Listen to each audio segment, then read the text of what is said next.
So we will move it on to the next and final portion of the cast.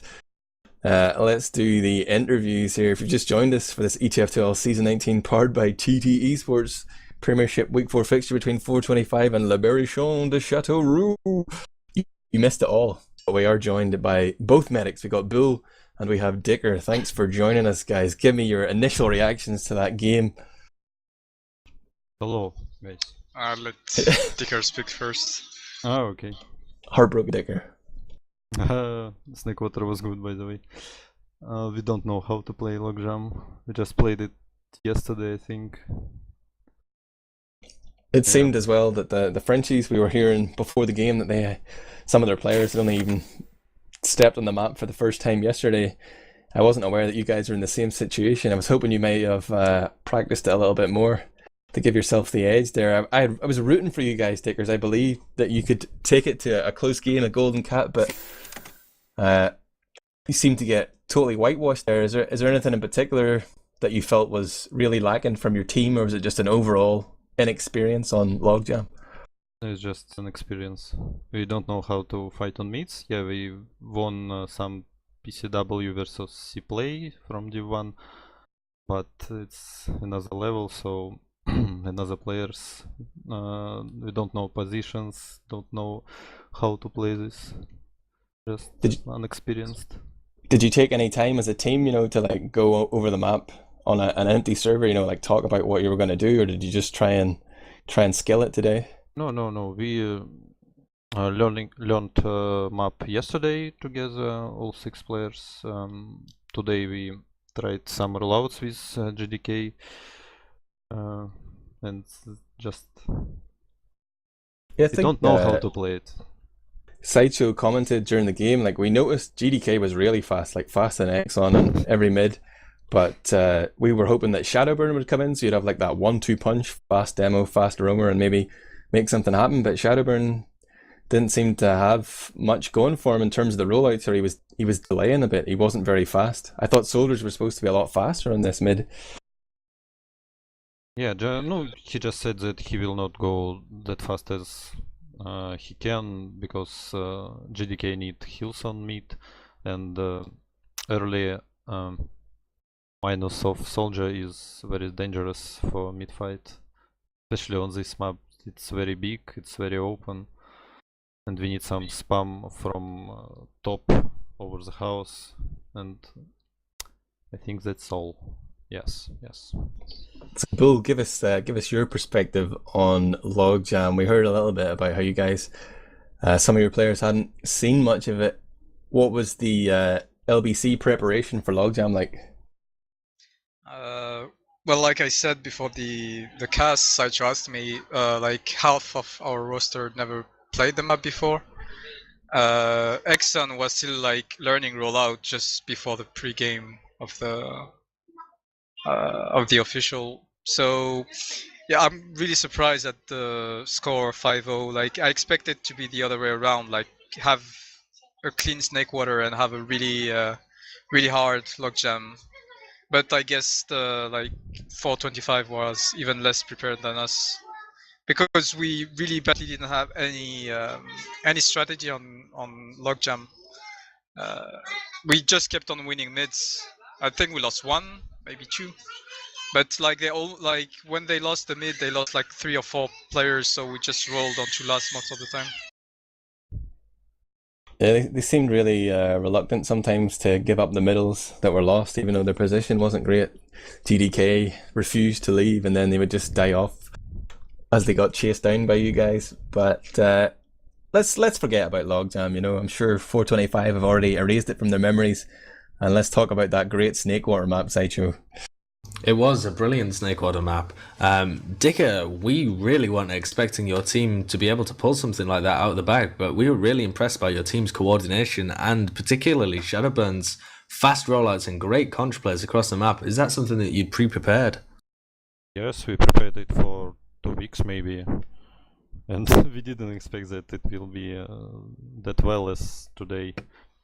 So we are fine with this result on Snakewater. What's your ideas when you're using the conch? Do you have a specific time that you want to be able to use it? Do you let Shadowburn have the say of when he feels is the best? What's going on there within the team? Oh, he just saying, guys, I have conch, let's do something, and we starting shit talk together. No, it's good time. No, it's bad time. You know, something like that. Well, it seemed to work out for you guys in the end. Bull, were you prepared for those kind of novel strats? We really haven't seen any teams in Premiership running the conch full time like Shadowburn was, and it really seemed to catch you guys out sometimes. And he was incredible on the mids. Well, actually, I really don't think the conch played that much in the game, to be honest. I didn't felt like the reason they had like clutch results was because of the conch. They just have great coordination, like you said.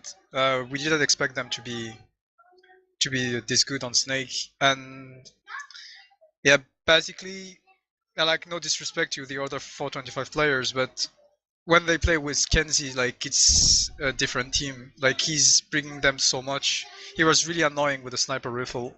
And on the other hand, they had Shadowburn, who was like picking Exxon. I think he picked him right at the beginning of the mid, like 3 out of 5 times or something like that. Three times. Yeah, 3 times. Yeah, they played really well, but I don't think the conch had anything to do with it, to be honest.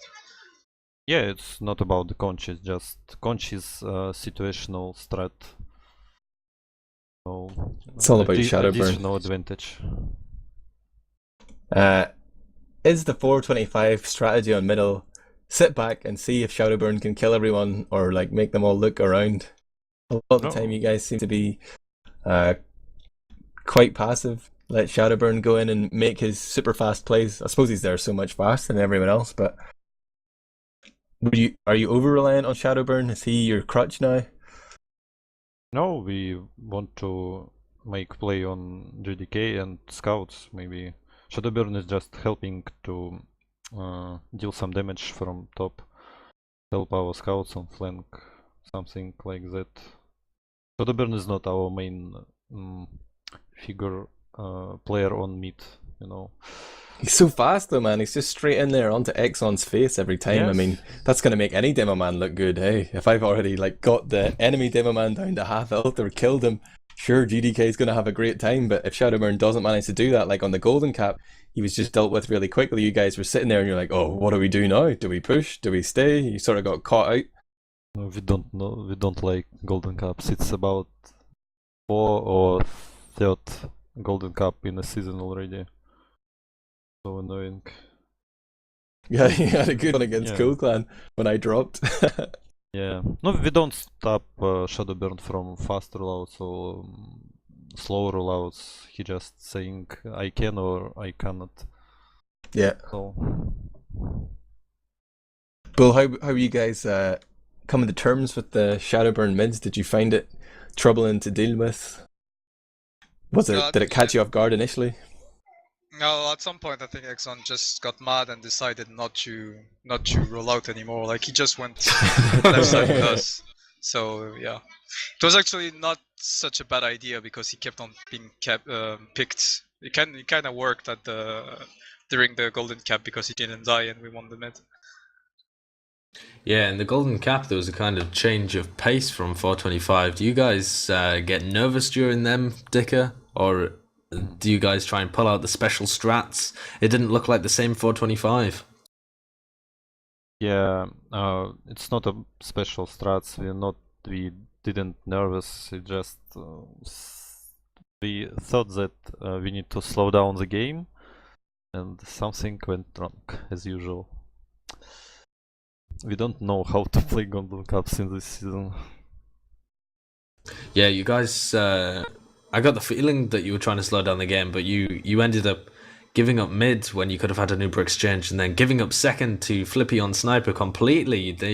LBC just walked in and just took it from you without any kind of resistance, and then lost it on last. So not quite working out there. I guess you got to go back to the drawing table and figure out your defensive strats, maybe. Yeah, maybe. I know we're hyping up Shadowburn a lot here. It's just because we find him very entertaining to watch, but it was a good team performance from 425 on Snake War. Like, obviously, Kenzie did great work, not just as sniper, but as scout as well. Sid even had some moments, but got to call out Xiaoyu, man. 10 for 8 for 22 on Snake War. What are those stats for a pocket? Is he just your bait? Do you just let him die and hope that the Frenchies overextend? What's that all about, Digger? He's our caller. Main caller. So he likes to die and guys, call from the spawn queue, is that it? Jace, I'm coming to them, and we are coming. We are running behind him, and he dying. We kill everyone. That's the plan. Yeah. Xiaoyu dies, kill everyone. He just he can deal some good damage sometimes. Yeah, he can't get as much frags as GDK or Kenzie, but if it works, we don't care. I just think there's something wrong, when your pocket dies more than your roamer. But I'm just giving some abuse here, man. I'm trying to stir up some drama. I'm going to leave it at that for now. Sideshow, I think we could probably wrap things up around here. Whip out your final questions. Flop them on the table. Dicker, your team's had a bit of a shaky start to the season, but you've been taking some points off teams. Where do you think you guys are going to finish? Solid 6. Solid 6. That's very optimistic. So you guys are practically there. You just have to dig yourselves out of the relegation spots and you'll be happy. What about you, Bull? You've dropped a point today. Do you think Ips and Zebasai are going to be rubbing their hands with glee? They're going to be absolutely ecstatic, aren't they? Do you reckon you can come back from that? Well, so far we're just aiming at the playoff spots. I think we can make it. We don't think much further than that. This season, each team can beat the others, so I don't know. I don't really think much about it. You're not going to think much about it. That's the most boring answer I've ever heard, Ahmed. I'm sorry. That's terrible. How did you call me? I called you by your name. It's not my name. Yes, it is. Stop spreading lies, please. Thank you for joining us, Bull and Dicker, for the interviews after your game. Congratulations to LBC, who managed to take 5 points away from that fixture after winning the golden cap on Snakewater and taking Logjam as well. Admirable has been hosting this. I've been Sideshow as his little sidekick. Sim has been on the camera. Thank you so much for joining us for this spectacular game, especially on Snakewater, of the Week 4 fixture of ETF2L Season 19, powered by TT Esports. Join us again for more amazing Premiership and Div 1 action, and good night.